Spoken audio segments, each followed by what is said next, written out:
Charles Correa, probably the most famous because he got the RIBA gold medal, and became particularly famous because he did social housing. So the Aga Khan picked up his scheme in New Bombay, and because of that he became very much the kind of most important architect in India. And then Rajawal is really known for his institutions, so the institutional architecture that he created based on a particular aesthetics of Indian historic styles. Balakrishna Doshi was left out of the Mima publications. So we can learn about Mima by what they leave out. Now he was a straightforward modernist. He was part of Team 10. He built institutions as well, but he was not interested in the vernacular derivative styles.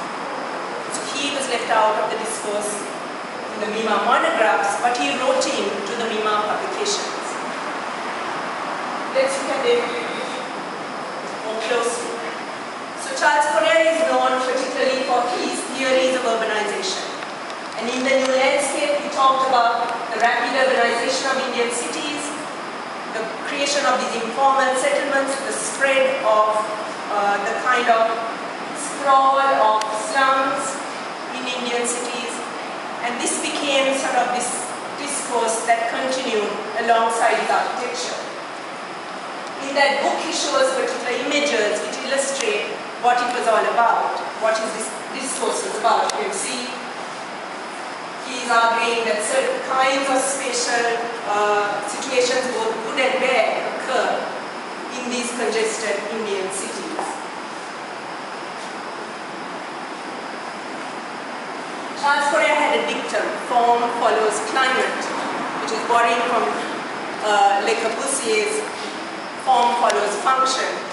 And here you're seeing form follows climate. And this brings the idea that becomes prevalent in South Asian architecture, which is the introduction of the courtyard. So South Asian architecture became obsessed with the courtyard as the main device through which the vernacular was understood, translated, and communicated as a climatic device.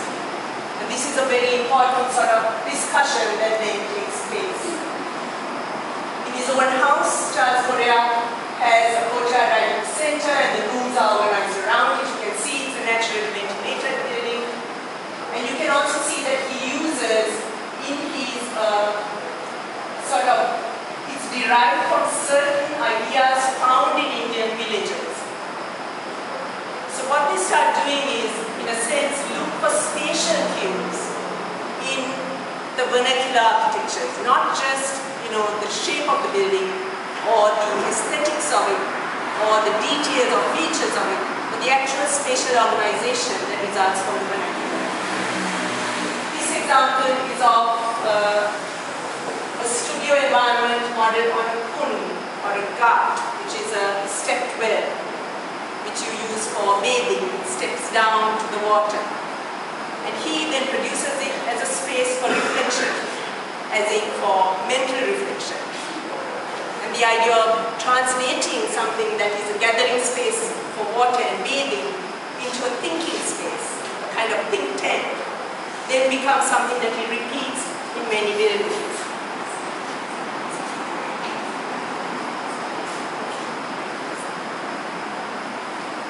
Now I'm going to show you an interesting shift in Correa's architecture from a modernist vocabulary to a postmodern one. In this modernist example, he is looking at the commemorative building for Gandhi, Mahatma Gandhi. It's a memorial building. He thinks it's his model or his idea from Louis Kahn's Trenton bathhouse, which you see below here. You can see the shape of it is similar. And then he translates it into a very formal Greek, but which is occupied by a series of pavilions and courtyards. So it has a modern rationalism in its grid, but it's producing an environment that utilizes a courtyard as an organizing device. The Jawaharlal Kala Kendra, which is a museum, in the name of Nehru, Jawaharlal Nehru, you utilization of the courtyard. Here the courtyard is at the center, but also there are courtyard spaces in each of these squares. In this case, he's taking the plan of Jaipur, the city of Jaipur, which is a 9-square plan, with one square that is kind of moved aside because of topographical reasons. He's replicating it in the museum. So he's deriving the museum plan from the city plan. This is in Jaipur. And he is creating his space around the pool, the idea of the pool. Now what is curious about these two examples that I've shown you, and of course when he talks about this project he often refers to the kind of mandala drawings in Indian architecture and a sort of essentialist notion of the Indian self. But what is almost ironic about these two examples is that Gandhi was the person who wanted to reawaken the village and Nehru was the modernist. And in a sense what you're seeing is that the architecture of Gandhi is more modernist than the example for Nehru. So what's happening here is that Korea is producing himself as an Indian architect. He starts off as a modernist, produces buildings which have a sense of the modernist, manipulation of the courtyard. Then he gets more embedded in a more essentialized notion of the Indian self, which of course sells very well to the Western audiences that he's presenting himself to. And then he begins to place layer upon layer of that indigenous aesthetic in the plan, in the way he's creating the courtyard, which is the kun, in the idea of the courtyard space, and the craft museum itself, which is that each of these squares hold a particular type of craft. And this shift is about a sudden realization within this MIMA group of architects that they are visible globally. So while MIMA is being written as a journal and while the MIMA broadcasts are being created, they are being circulated initially among Asians, among Asian students. I mean, we all looked at those monographs. But there is a point in MIMA when those architects become conscious that they have a global audience. And at that point you see that the architecture changes. And this is really the downfall of MIMA. Balakrishna Doshi, the modernist, and this is Samba, his architecture studio, a fantastic space in which to design. The shape of the studio, the waterproof, creates a series of channels along which water runs during the monsoon. So that you have these multiple waterfalls happening all around this building. Now Doshi is interested in institutions, in the idea of the new institutions of the new India. And he is very influenced by Louis Kahn and the buildings of Ahmedabad.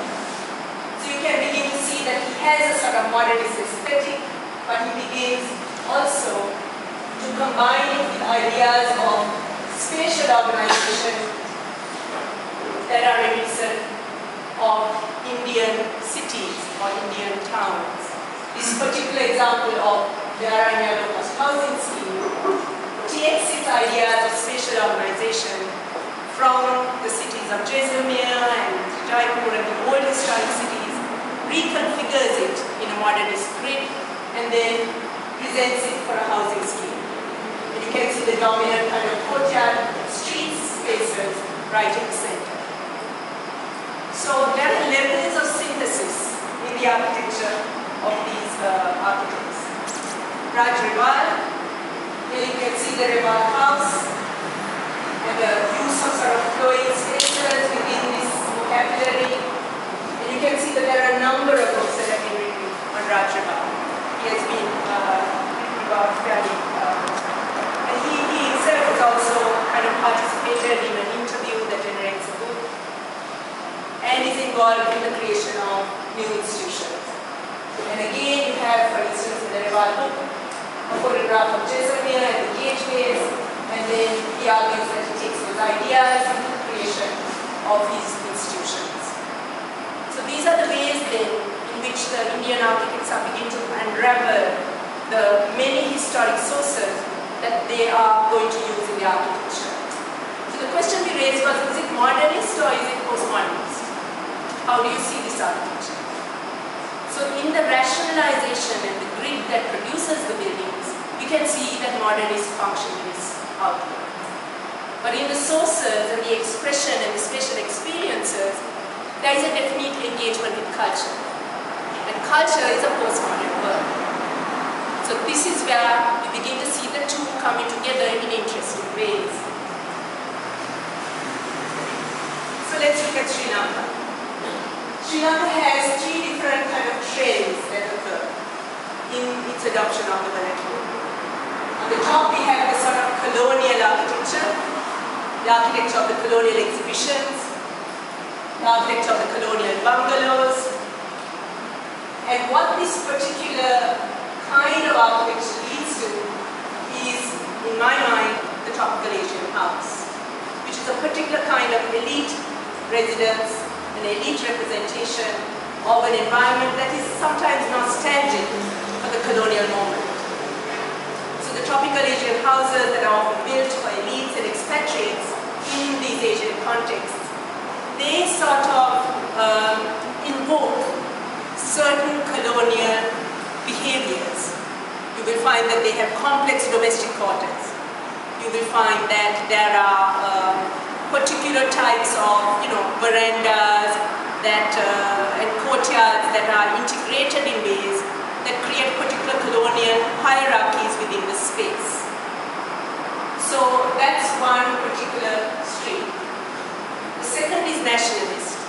And here I'm showing you on the left, this is the middle strip, the King's Audience Hall in Kandy, which was copied in concrete for the Independence Hall, with a lot of Buddhist motifs on it, so that everybody was very clear that it was a Buddhist majority that was ruling the island.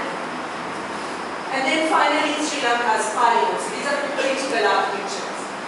And the Sri Lankan parliament has been often argued as being suggestive of several styles. Suggestive of South Indian styles, or Mongol styles, or Buddhist styles. So it's an aesthetic that you can't quite fix. And this was deliberately done, I feel, because of the circumstances of Sri Lanka's civil war, which was really brewing. It was the early stage, it was bubbling.